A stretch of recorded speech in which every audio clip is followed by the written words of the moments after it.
Aujourd'hui, on fait un super extrait d'un film un peu sous-coté, Migration. Ça c'est pas mal ici. Vraiment, les yeux, ils sont immenses. Compression de la tête, compression des yeux. Là, c'est vraiment un... On est ici. Elle envoie sa tête comme ça, sur le côté.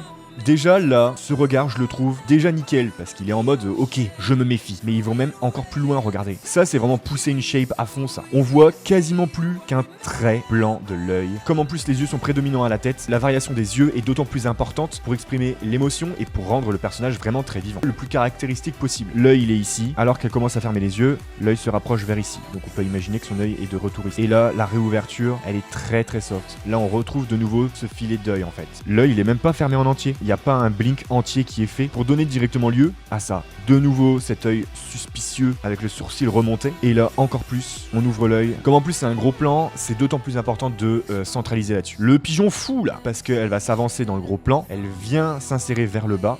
Et là, boum, son œil, il est prêt à sortir là, pour revenir se stabiliser ici. Ici, on est toujours comme ça, mi-clos. Là, on ouvre en grand. Et ça fait partie de l'asymétrie du regard. Le regard, il est ouvert comme ça. Et ça rend un regard vivant. Les animateurs qui ont dû faire ce genre de références visuelles, ça m'intéresse trop de voir à comment ils ont pu faire, en fait. Comment on fait pour retranscrire tes références que tu tournes toi-même en tant qu'animateur, pour le retranscrire en un pigeon. Voilà les potes, à demain!